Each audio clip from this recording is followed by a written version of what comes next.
up two at the same time. Trying to make sure it goes on there. Okay, it says I'm live. Great. Okay. Let me see if I can invite a few people here because everybody's not on my same stream. It's like I don't know. But anyway, it don't matter. So whoever listen. You know me, I ain't really caring about all that. You get it, you get it. But anyway, I want to get back where I was on Titus 2. Remember, I talked about labels. We talked about women who are working with women. These 10 days that I am giving these lessons is to help the Titus 2 movement of women who are working with women and young girls. It's very important for where I once was and what I'm always trying to impart. Hey there, Evangelist Jesse. Thanks for joining me.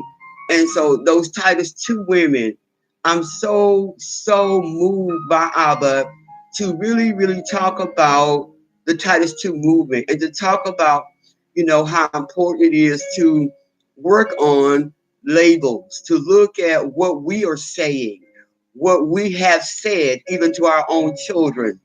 Very important. As I went back and meditated, even on as I prepared what he wanted me to say concerning the Titus 2 movement that I've been doing for years, he had me talk about this part of the lesson today, talking about the power of labels. Okay, so let me look at my note on yesterday in case you missed me. We talked about the fragmented soul, how important it is that we understand the fragmented soul so that we ourselves can pull back those layers or those roots of those things that has caused us to be in the place that we are, to grumble, to complain, have fear failure, fear shame, doubt and unbelief, not feeling that we can do anything or whatever those fears may be. Fear has a cluster of many things. But what happens to us as women, because we go through things, we forget that all of these are impactful to our lives. And we got to remember that these things, they call them ACE, these adverse experiences that we have went through, these adverse experiences as a child, we forget that those things have been rooted in us. Same thing.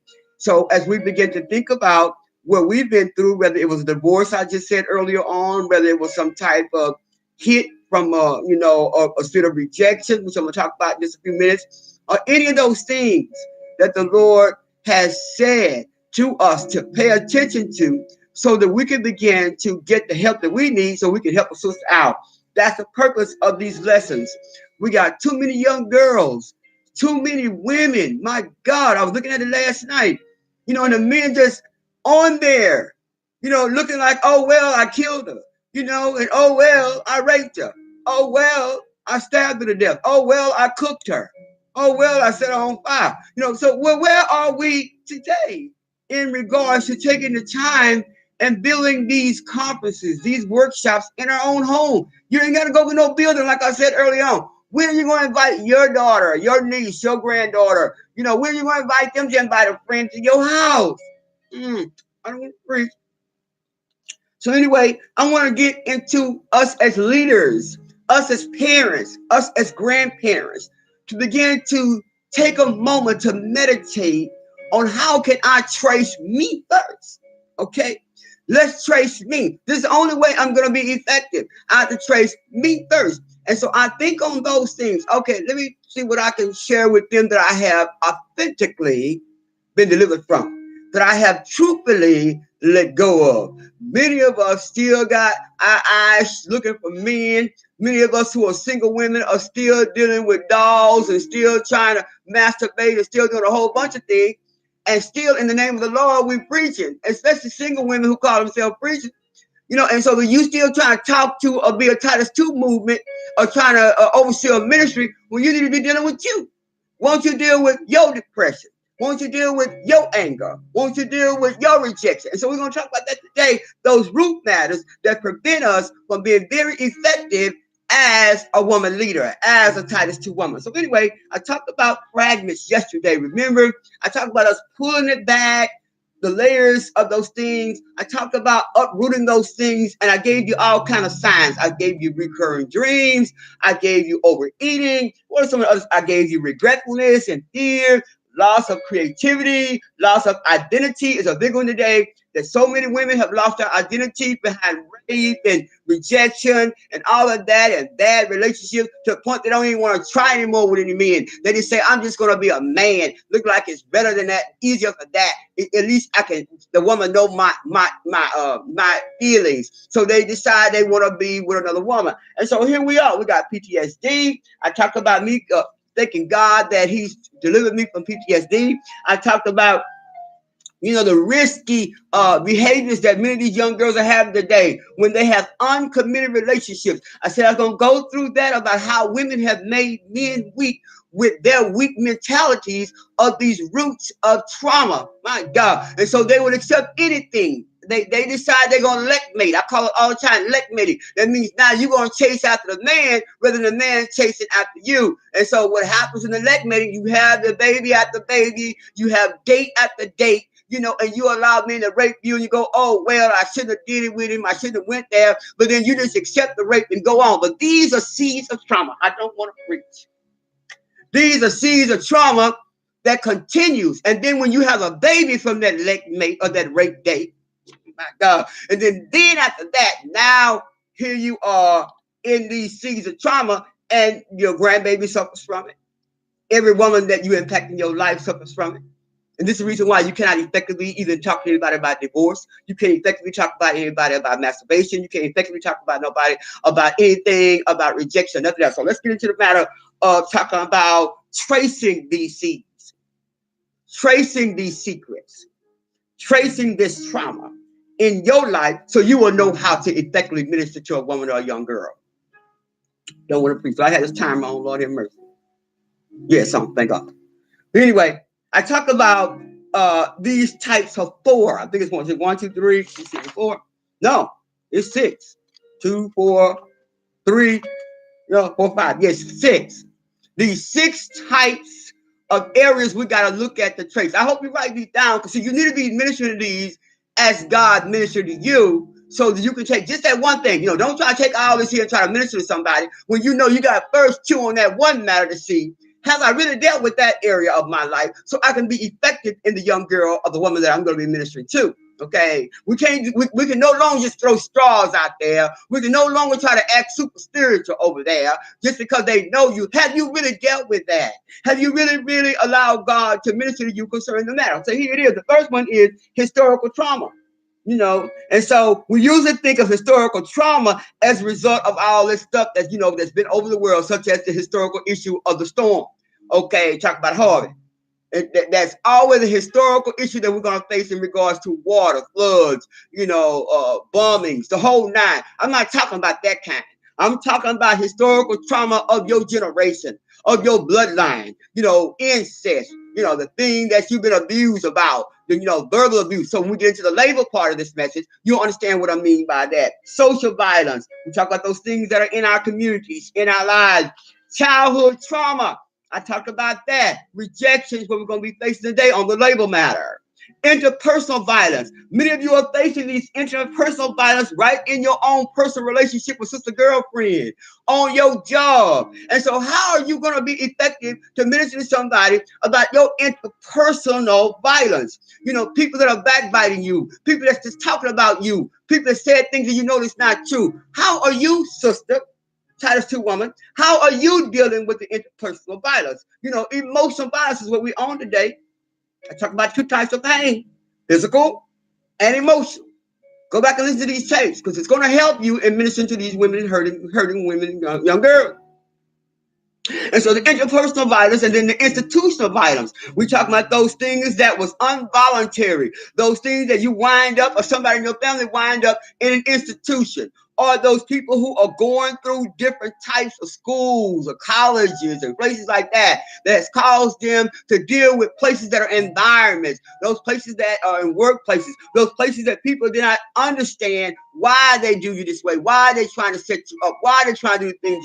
It's just an emotional violence that we're all suffering every day, in workplaces, in churches. We're talking about places where we're being confined, places that we're staying and going to, okay, on a daily basis that we, or weekly basis that we face. And then the other traumatic events in our lives. that we may face, such as the hurricane, like I said before, these other traumatic issues. But now let's get to the matter of the issue of labels. Lord help me today. And so when we think about the issue of label, I want to read to you this particular piece, and I want you to meditate on what I'm reading. Please, you don't get to hit, hey there, Prophetess Regina. So glad you was able to come by. Uh, if you don't get a chance to listen to all this, please go back, stay on here. Go back and listen to what I'm reading to you, and it is called Before We Dare to Vision, We Must Be Willing to See. And what I mean by that, as we begin to assess these women and these young girls, we need to remember this part right here. We don't see things as they are. Why? Because we see things as we are. Remember that. We cannot see things as they are. We're talking about discerning. We cannot see things as they are. Why? Because we see things as we are. And as we begin to see things as we are, then we'll know what is how I say, what is tainted, what is not pure, what is not through the eyes of God, rather than through what we are feeling. Then we will realize that something needs to be uprooted, something needs to be assessed. Okay. And so the power of labels.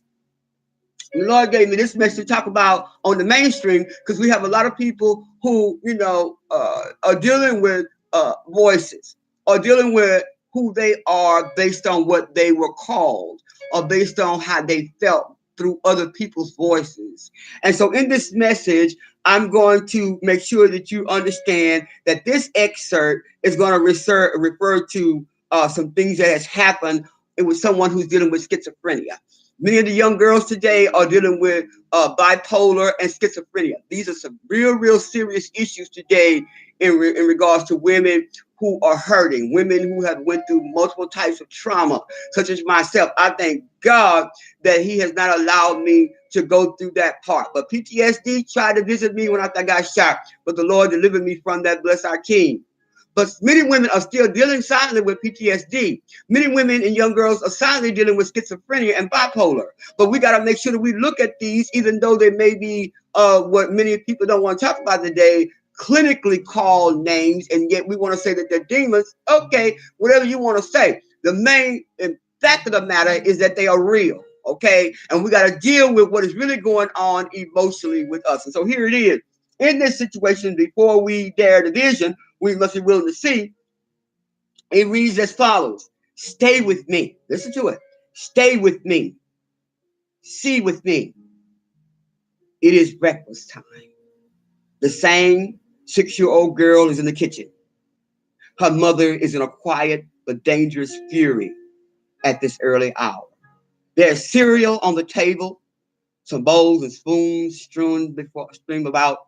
The other kids, dad and grandma, are in and out of the kitchen. In the morning, hustle to get off to work and school. The mother takes a bottle out of the cabinet. The 6-year-old child knows the bottle well. The mother removes a large pink pill from the bottle. Come on, envision with me. The girl begins to feel ice cold in terror. A nausea grips her inward. The pink pills are amphetamines. Adult dosages of amphetamine. The mother places one pink pill on the table. It seems so big to the young girl's eye. The mother is afraid that someday the child may become fat. We're talking about labels. The mother is obsessed with this fear. She turns to the 6-year-old girl. Here, take this. The child's eyes fills with tears. A hushed, whispered plea to the mother. Please, Mom, not today. Please, Mommy, not today. The words fall on deaf ears. No one hears, no one helps. Take the pill. It's for your own good. I love you. You don't want to get that, do you? I love you. Take the pill. Here, try this. She takes a spoon and shows the 6-year-old how she will crush up the pill and make the pill that was big go away by mixing the powdered amphetamine in a small glass of milk. You better hear me. But the 6-year-old child already knows this trick. The milk is scary. Drink it, comes the command. Every fiber in the body of this girl screams against the order, but she obeys. There is no choice. The liquid amphetamine slides down her throat and enters her stomach. Now mommy is happy. Everyone sits down and eats some cereal, except for me. The 6-year-old girl can't do it. I go into a clove in the living room. It's a small place with walls that are close enough to hold me in. And soon I begin to feel the rushes of the adrenaline inside my body. I begin to whine quietly to myself. I pace around and around in a small circle. My heart begins pounding. I shake my hands in some spasmodic rhythm to somehow get the terror out. The drug is roaring through my body now. I feel like I'm dying, and I don't know if I will ever get back or if it'll ever end. But I remain quiet, too afraid of what will happen if I make a noise, going around and around, shaking and heart pounding until my body quakes. Then I feel my body get so huge, and it feels just like my skin has disappeared and nothing is there to hold me together, and my skin just evaporates so that I had no longer have an inside or an outside, and I just come apart. I just disintegrate. I'm gone. I was forcibly drugged with adult doses of amphetamines between the ages of 6 and 16. The breakfast scene, as described here, it happened more times than I can count. I was scared and no one soothed me. I was a child and no one protected me. I was visible, but no one around me was willing to see or say what was happening. And then I broke. When I was 17, a senior in high school, I just broke. I snapped into 1,000 pieces and did not come back together again. Now listen, come there to see with me. A female nurse approaching me with 2 cups of liquid, and 1 cup was clear liquid, Thorazine, and in the other, orange juice. She poured the clear liquid into the cup with the orange juice. She told me to drink it. She said it was medicine and that it was good for me, and that the orange juice would make me feel better and that it would taste better, the pill. And I stiffened and felt the cold chill and nausea gripped my bowels. But I did not resist. I knew all about this. I drank the orange juice. The nurse was very happy that I drank it. That was on a Friday afternoon. I did not return to consciousness until Sunday evening when they roused me from my drug induced coma. When I woke up, I found I was gone. I was gone again. I drooled and choked and walked like a zombie and passed out, and I could feel nothing and think nothing and say nothing. There seems to be too much tiredness, too many systems, too many areas of service delivery systems developing in mental health as far as the mental health arena is concerned. One set of services is for people who once called the chronically mentally ill and who we now refer to as the severely and persistently mentally ill. The second tier in this emerging case system is the proliferation of specialized service, often in private hospitals for survivors of abuse. This person says, I have experienced this emerging trend on a first-hand basis between the ages of 17 and 39. I was labeled. Now here it is, talking about labels. I was labeled and treated as schizophrenic. When they said I was a schizophrenic, the first thing I always got was offered some drug. But then after 16 years of being labeled a schizophrenic, I got a new diagnosis during a hospitalization. Now I am labeled as having multiple, there's our time, multiple personality disorder. And the change in how I am perceived by mental health professionals is extraordinary. Now, everybody wants to know what my voices are saying now. Lord have mercy. You know, this story is an excerpt that a woman wrote in regards to talking about the labels. You know, the young girl was telling the story, and I hope you Titus 2 women are listening to me. The young girl was telling the story about how we as parents make demands, what we see, what we prefer, what we thought that worked for us. That mother, 9 out of 10, had dealt with some type of inner voice from her past, some type of trauma from being rejected or not being accepted or not being good enough. So she gave that same rippling effect that I talked about, those 6 different types of trauma, on the historical voices that she heard. She now inflicted those on her daughter. And then she went to school, still trying to deal with the pain and the suffering of her emotional rejection and things like that at home. Now, the school nurse wants to give her the same process. You see what that voice did? You see what that action did? We got to look at how can we look at what's causing them. Don't think just because they draw back and don't want to talk, they just quiet. Don't think just because they're not one that emerges in with the other groups to have conversations that they just shy. We got to look at what is going on in the mind of this young girl. Too many of them are being found in closets, hung. They hang themselves. Too many are cutting themselves. Too many are allowing boys to do things to them because they want to be accepted and not rejected. We've got to look at methods of looking at how can we recognize the labels that's causing too many of these young girls to kill themselves. Now, I want to give this really quick. We got to see how are they seeing themselves, as I said earlier on. What's in their world? What is it being shaped like? You got to have these conversations. And one of the greatest weapons of warfare we got to fight is the spirit of rejection. It's an emotional pain.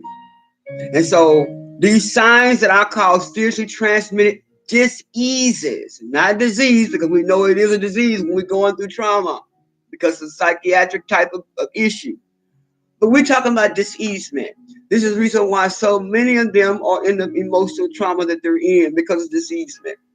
There is some things that we can say about rejection, but we can never single them all out because everybody handles these issues differently. It could be just a rejection of people not want to agree with you about a situation.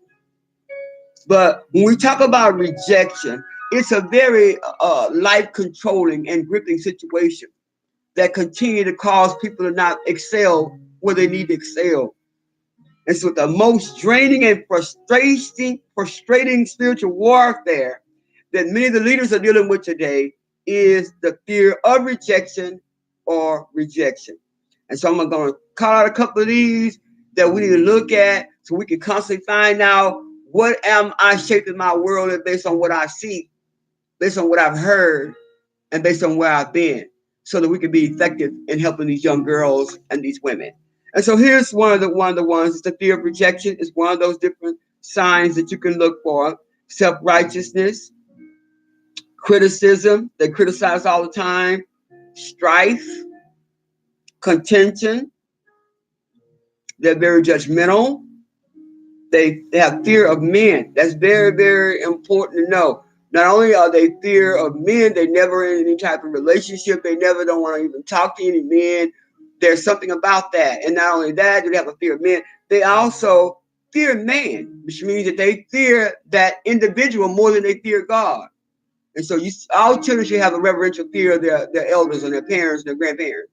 But when you fear them more than anything, I talked about the story of me fearing, disappointing my mother. I almost aborted my son.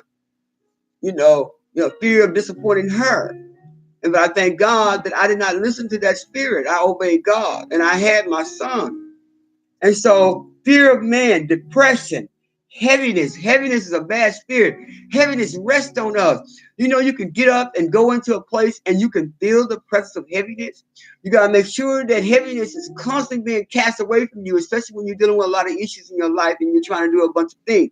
Heaviness will come because we're trying to get so much done. Heaviness will come even in the atmosphere when you're trying to minister to others. So you got to make sure that heaviness, instead of heaviness, is destroyed. And then sorrow is the other one that tags to heaviness. Mourning. Many of us are mourning over a lot of things. You know, you've been mourning on the loss of maybe not doing your ministry like you used to. Maybe you're mourning over not getting the thing that you thought you would, that you know that God told you to do, done in the time that you thought it should be done. Remember, God is a timely God, and He makes sure that whatever He wants is going to be the way He wanted and when He wants. So don't mourn over it. Self-pity. We have a lot of that going on. People feeling sorry for themselves. God hating and self-hate is a big one because I hated myself. Maybe it was something that I did, or maybe I wasn't good enough. So there was a lot of self-hate going on. A false image of God, a false image of yourself. A whole bunch of us got that. We talk about fear. Loneliness is a big one for these young girls. Suspicion and rebellion. So that's far as I'm going to go with that list. But I do want to say, when we talk about on tomorrow, rebellion is a real big one because this is the reason why a lot of these kids and women are doing what they're doing. They have a rebellious spirit. You remember I talked about many people in rebellion because they want to be in a conditional type of obedience. And God is not a conditional obedient God.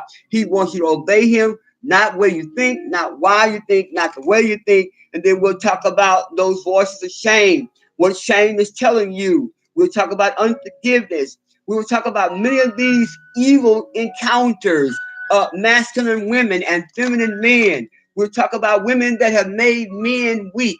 We'll talk about men have become feminine because of the way we reared the young man. And so we'll go into those. We'll talk about areas that has caused us to have pain and where those target pains are so we can deal with those. I'm going to be covering those 12 types of physical pains that many times that are linked to what we're facing.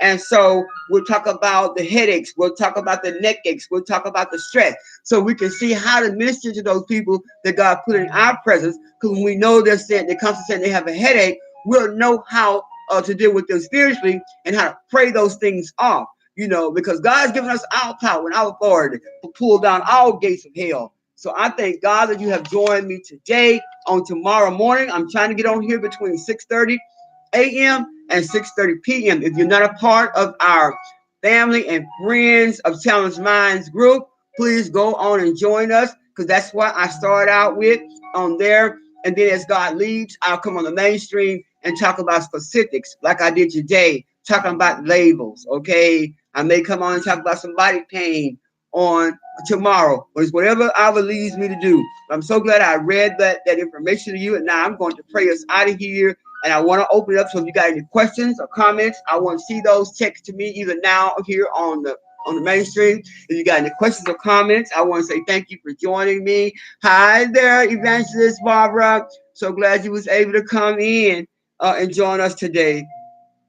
But if you didn't get a chance to hear my devotion today, one of the nuggets that I'll leave with you that I thought was very positive and very powerful in my devotion today, coming from Jesus Calling, I love it because what this one said was that when you spend time with me, he says that I will dissipate your, he said, when you spend time with me, I will restore your sense of direction. That's what I want to leave you today with you today. We need to have restoration in our directions, in our time with Abba. This is the only way you're going to know what to do even today. This is the only way. He said, as you look to me for guidance, I enable you to do less but accomplish more. Isn't that powerful? Many of us are trying to do a whole lot of things that ain't even in it. That didn't even call for it. This is the reason why I sit a lot of times early in the morning to see, okay, why am I going over here? Do you really need that? Why are you going to buy that? Why are you going to see about this here? Everything has to be processed to see, is this about me? Or is it about what Daddy has guided me to do? Is it something Daddy wants me to do? You know, we need to take the time to bring it down. I always say bring it down. This is time we need to bring it down. That means let you get real, real low and exalt our Daddy God so He can have government over our souls, government over our minds, and so that Daddy can direct us so that we can be guided by the Holy Spirit and not our flesh. So, Father, I thank you today. I thank you, God, that the root of labels. I thank you, God, that everything that has caused us as women and young girls Father, I thank you, God, that you're touching, you're healing, you're delivering, you're setting free. I thank you, God, that every disappointment, all the fears, all the shame, all the labels, all the names, whether the things that we have said, whether the things that we were angry about and said, whether the things that we meditated in our heart. God, we come repenting that today. We're asking you to give us the revelation, God, of the thing that has caused us to put those labels in our mouths, my God, to come out of our mouth, God. We're asking that you would have mercy on us, Father. We're asking that you teach us how to be Titus 2 women, God, to be able to go ye therefore and reach these women and young girls in the name of Jesus. And I pray, God, that we can demonstrate your power in the earth.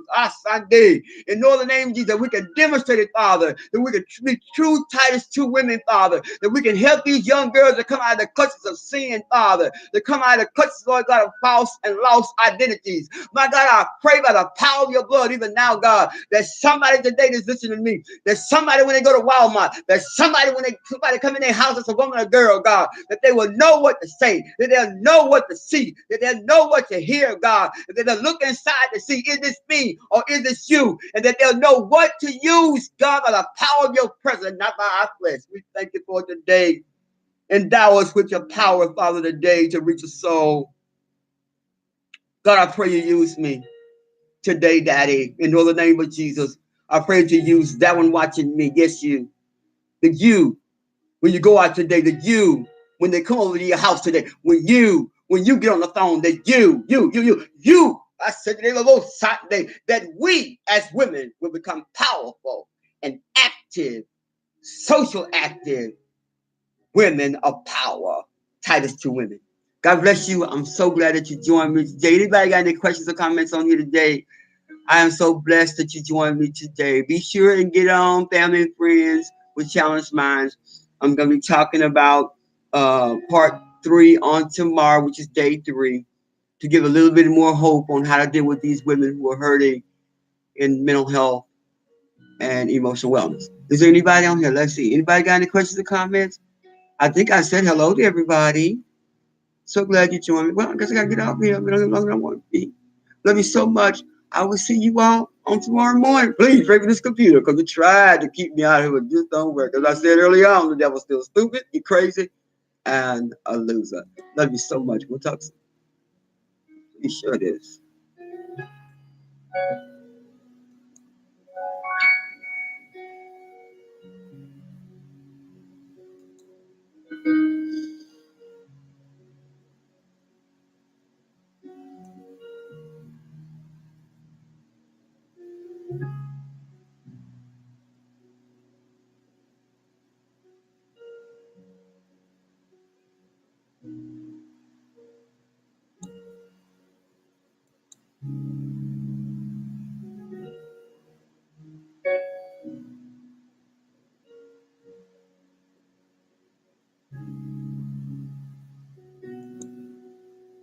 I need out here. I've got to turn you off.